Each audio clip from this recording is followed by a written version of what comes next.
సాధారణంగా ఎవరైనా సరే రాజకీయాల విషయానికి వచ్చినా లేదా అభివృద్ధి విషయానికి వచ్చినా సరే ఏ పార్టీకి చెందినటువంటి రాజకీయ నాయకులు వాళ్ళ పార్టీని పోగొట్టుకోవడం సర్వసాధారణం. అయితే ఇకపోతే నారా లోకేష్ గారు ఇటీవల ఢిల్లీలో జరిగినటువంటి ఒక కాన్క్లేవ్లో భాగంగా మాట్లాడుతూ పొరుగు రాష్ట్రం అయినటువంటి తమిళనాడులో గతంలో అధికారంలో ఉన్న డిఎంకే పార్టీకి సంబంధించి కావచ్చు, అప్పటి ప్రభుత్వ వర్గం ఏ విధంగా పెట్టుబడుల విషయంలో అవలంబించినటువంటి విధానాల గురించి అభినందనలు తెలిపిన విషయం సర్వత్రా చర్చనీయాంశంగా మారింది. అయితే ఇదే అంశానికి సంబంధించి మరిన్ని విషయాలు తెలుసుకోవడానికి మనతో పాటు ఉన్నారు సీనియర్ జర్నలిస్ట్ డాక్టర్ కనకదుర్గా ఉర్లమణి గారు. మేడం నమస్కారం. నమస్తే అండి. మేడం, మొత్తానికి నారా లోకేష్ గారు ఇప్పుడు అధికారంలో లేని డిఎంకే పార్టీకి సంబంధించి అధినేత ఎవరైతే ఉన్నారో స్టాలిన్ గారు ఆయన హయాంలో పెట్టుబడుల విషయంలో చాలా పోటాపోటీ, అంటే ఆంధ్రప్రదేశ్కి కావచ్చు అక్కడ తమిళనాడు కావచ్చు రెండు పోటాపోటీగా బాగా సాగాయని చెప్పేసి ఆ పోటీ విషయంలో కొన్నిసార్లు తానే ఆశ్చర్యపడ్డాడని చెప్పేసి ఆయన బహిర్గతంగా వాళ్ళకి సంబంధించి ప్రశంసించిన విషయం ఒక పక్క డిఎంకే పార్టీ వర్గంలో కావచ్చు, ప్రస్తుతం అంతటా కూడా చర్చ నడుస్తుంది. మీరేమంటారు? నిన్న టీవీకే పార్టీ తమిళనాడులో అక్కడ పరిశ్రమల శాఖ మంత్రి కీర్తన ఒక కమెంట్ చేశారు. మీకు ఐడియా ఉందా? ఏంటంటే మేము వచ్చి 30 రోజులు అయింది, ఏ పెట్టుబడులు వెనక్కి వెళ్ళిపోలేదు, ఏ పరిశ్రమలు వెనక్కి వెళ్ళిపోలేదు మా హయాంలో. గత డిఎంకే పరిపాలనలో 25 భారీ ప్రాజెక్టులు, 3 లక్షల కోట్ల పెట్టుబడులు వివిధ రాష్ట్రాలకి వెళ్ళిపోయాయి. దానికి కారణం డిఎంకే అనుసరించిన విధానం, అంటే స్టాలిన్ ఇండైరెక్ట్గా. ముఖ్యంగా అవినీతి జరిగింది, వాళ్ళు కమిషన్లు అడిగారు, అందుకని వాళ్ళు వెళ్ళిపోయారు. అంతే తప్ప మా ఇదేం కాదు, మా హయాంలో జరగలేదు అంతే. సో ఇక్కడ చూసుకుంటే ఈయన కాంక్లేవ్లో ఢిల్లీలో ఈ మాట చెప్పడం జరిగింది. అయితే ఇక్కడ అది తెలిసి మాట్లాడారో లేదు యాదృచ్ఛికంగా మాట్లాడారో, లోకేష్ అయితే డిఎంకేని ప్రశంసించారు, ముఖ్యంగా ఎవరిని? స్టాలిన్ని. అయితే ఇక్కడ మీరు తీసుకోవాల్సిన అంశం ఏంటంటే, మీరు ఏ పార్టీకి చెందినవారు అని కాదు, లేదు మీకు మిత్రత్వం ఉందా శత్రుత్వం ఉందా అది కాదు లెక్క. కావాల్సింది ఏంటి? ఒక పార్టీకి చెందిన వ్యక్తిగా కాకుండా, ఒక రాజకీయ నాయకుడిగానే కాకుండా, ఒక పరిణతి చెందిన ఒక వ్యక్తిగా నిన్న లోకేష్ ప్రశంసలు కురిపించారు. ఇక్కడ ఎటువంటి రాజకీయ దురుద్దేశం లేదు. ఎందుకంటే ఇప్పుడు స్టాలిన్ యాక్చువల్గా అంటే డిఎంకే అధికారంలో లేదు. సో అధికారంలో లేని పార్టీని ఎందుకు పొగిడారు, ఎందుకు ఆ వ్యక్తిని పొగిడారు అనేది ఆలోచిస్తే ఇక్కడ 2 రకాల అంశాలు మనం మాట్లాడుకోవచ్చు. ఒకటి, ఇది మోదీ చెప్పి చేశారా, లేదు తనంతట తను, ఎందుకంటే ఐటీ శాఖ మంత్రిగా 2 ఏళ్లుగా ఆయన పనిచేస్తూ ఎన్నో పరిశ్రమలు తీసుకొచ్చారు. ముఖ్యంగా ఏఐ గూగుల్ డేటా సెంటర్ ఏదైతే ఉందో అది రావడానికి కారణం లోకేష్ అని ఈవెన్ స్వయంగా చంద్రబాబు నాయుడే చెప్పారు. అదే కాకుండా చాలా పెట్టుబడులు ఆయన తీసుకురావటం జరిగింది. ఎక్కడ అవకాశం ఉందంటే అక్కడ ఆయన పక్షిలాగా ఎగిరెళ్ళి ముక్కును ఖర్చుకుని వచ్చేస్తున్నారు. ఒక వడ్లగింజ ఖర్చుకుని వస్తుంది చూడండి, అట్లాగా లక్షల కోట్లు ఆయన తీసుకొచ్చేస్తున్నాడు. అటువంటి వ్యక్తి ఎందుకు ఇట్లా మాట్లాడారు, అది మెయిన్. సో ఇక్కడ లోకేష్ని మనం గమనిస్తే కనుక అయితే లోకేష్ అటు విద్యాశాఖ కావచ్చు ఇటు ఐటీ శాఖ కావచ్చు రెండూ కూడా సమతూకంగా ముందుకు తీసుకెళ్తున్నాడు ఆయన.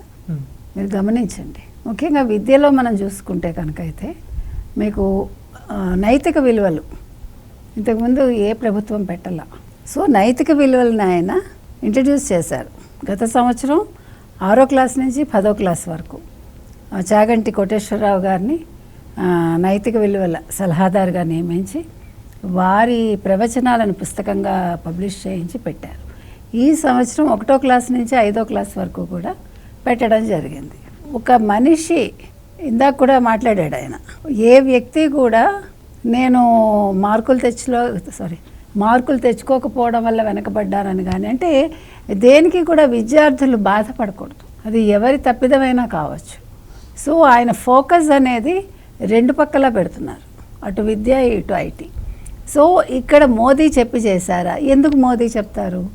ఎందుకంటే డిఎంకే ఇవాళ మీకు తెలుసు హిందీ కూటమి నుంచి బయటకు వచ్చేసింది. తర్వాత మొన్న ముస్లిం లీగ్ కూడా బయటకు వచ్చేసింది, డిఎంకే తోటి ఉండట్లేదు తమిళనాడులో, because they are with Vijay TVK. So వీళ్ళు ఆల్రెడీ ఇంతకుముందు మనం స్పెక్యులేషన్ విన్నాం, మనం చూసాము డిఎంకే చేరుతుంది ఎన్డీఏ కూటమిలోని. సో ఎన్డీఏ కూటమిలోకి తీసుకోవటానికి మాట అన్నారా? లేదు టీవీకేకి అంటే బదిలిచ్చినట్టుగా. ముఖ్యంగా కీర్తన స్టేట్మెంట్కి కాదు, డిఎంకే ఎక్కడా కూడా డబ్బులు అడిగిందని కానీ వాళ్ళు లేకపోతే అవినీతి చేశారని కానీ నేను వినలేదు అని లోకేష్ స్టేట్మెంట్ ఇచ్చారు. ముఖ్యంగా మీకు కావాల్సింది ఏంటంటే పెట్టుబడులు రావాలంటే కమిషన్స్ చాలా అవసరం, సహజంగా జరుగుతుంది ఎక్కడైనా. సో అది లేకుండా వాళ్ళు చాలా నిజాయితీగా చేశారు అని, ఎందుకంటే ఆయన చెప్పింది ఆ మాట, నేను చాలాసార్లు కొన్ని పెట్టుబడులు మనకు వచ్చాయి, కొన్ని పరిశ్రమలు వచ్చాయి, కొన్ని వాళ్ళతో పోటీ పడి తమిళనాడుతోటి మనం కోల్పోయామని చెప్పాడు ఆయన. సో చెప్పినప్పుడు పారదర్శకత ఉందా లేదా అనేది తెలుసుకుంటాడు ఆయన. సో వెళ్ళిపోయినప్పుడు వాళ్ళని అడుగుతాడు కదా, ఇప్పుడు ఆయన అడగకపోయినా తెలుసుకుంటారు. సో ఎందుకు తమిళనాడుకే ప్రత్యేకంగా వెళ్ళింది అన్నప్పుడు ఇన్ఫ్రాస్ట్రక్చర్ కావచ్చు, క్లైమేటికల్ కండిషన్స్ కావచ్చు, లేదు డిఎంకేతో ఉండే సత్సంబంధాలు కావచ్చు. మీకు గుర్తుంటే కనుకైతే Sundar Pichai AI Google centre పెట్టినప్పుడు నువ్వు తమిళనాడు వాడివై ఉండి అక్కడెందుకు పెట్టావని తమిళ వాళ్ళకి కోపం వచ్చింది. సో వాళ్ళకి భాషాభిమానం ఎక్కువ, సంస్కృతి మీద వాళ్ళకి అవి పట్టు ఎక్కువ, వాళ్ళన్నీ కూడా మాది అని ముందు ఆలోచిస్తారు. ఇక్కడ మీరు ఇవాళ లోకేష్ స్టేట్మెంట్ ద్వారా మాది అని కాకుండా లోకేష్ ఆలోచించింది అంటే ఎంత పరిపక్వత. అతను అపోజిషన్ అయినా కూడా మెచ్చుకున్నారు అంటే this is what required in politics. ఎందుకని మనం 5 ఏళ్ళు చూసాం, ఇప్పుడు గత 2 ఏళ్ళుగా మనం చూస్తున్నాం ఎవరిని, జగన్ని కావచ్చు, వైసీపీని కావచ్చు, బూతులు మాట్లాడడం, తిట్టించటం, ఆడవాళ్ళని హెరాస్ చేయటం, లేదా ఆడవాళ్ళని ఏమంటారు అన్ని రకాలుగా వాళ్ళని కించపరచటం, తల్లిని చెల్లిని వెళ్ళగొట్టడం, అంటే ఆ సంస్కృతి వేరు. ప్లస్ ఎప్పుడు మెచ్చుకోవటం అనేది మనం జగన్మోహన్ రెడ్డి నోటి వెంట కానీ ఏ మంత్రి నోటి వెంట కానీ మనం వినలేదు. సో ఇక్కడ అపోజిషన్గా ఉన్న వైసీపీ కావచ్చు, తెలంగాణలో అపోజిషన్లో ఉన్న బీఆర్ఎస్ కావచ్చు, ఎప్పుడు మనం ఒక నెగిటివ్ మాట్లాడదామా అధికార పార్టీని అంటే ఇక్కడ వీళ్ళు మర్చిపోతున్న అంశం ఏంటంటే మనం ఈ రాష్ట్రంలో ఒక భాగం. మనం అధికార పార్టీని తిట్టినా లేదు లోపాలు చెప్పినా అది ఓవరాల్గా రాష్ట్రానికి నష్టం, తద్వారా మనకి నష్టం అనే ఒక అవగాహన ఉండట్లే వాళ్ళకి. అంటే ఒక బుద్ధిలేనితనం. అలా కాకుండా మీరు సజెషన్స్ ఇవ్వాలి. ఎప్పుడు ఇవ్వాలి?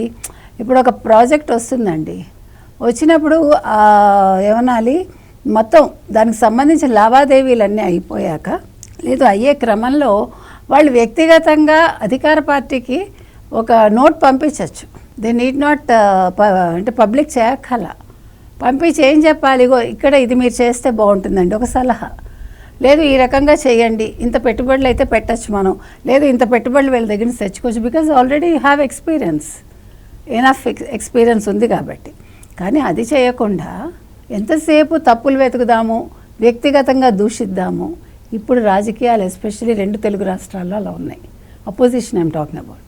సో దానికి భిన్నంగా ఇవాళ లోకేష్ ఒక అధికార పార్టీలో ఉండి ఒక ఓడిపోయిన పార్టీకి సంబంధించి ఒక మంచి మాట చెప్పారంటే దీన్ని అన్ని పార్టీలు కూడా గుర్తించి దీన్ని అనుసరిస్తే బాగుంటుంది. రాష్ట్ర ప్రయోజనాలు ఎంత ముఖ్యమో మనందరం కూడా భారతీయులం. భారతదేశంలో అన్ని రాష్ట్రాలు మనకి ముఖ్యమే. ఏ రాష్ట్రంలో మంచి జరిగినా, ఏ రాష్ట్రంలో చెడు జరిగినా దాని గురించి విమర్శించాలి, లేదు సూచనలు ఇవ్వాలి, మంచి ఉంటే ఇది మంచి అని చెప్పాలి. That's what Lokesh is doing అని నేను అనుకుంటున్నానండి. So one has to appreciate Lokesh ఈ విషయంలో. ఆయన అనుసరిస్తే అందరూ కూడా చాలా బాగుంటుంది. Thank you.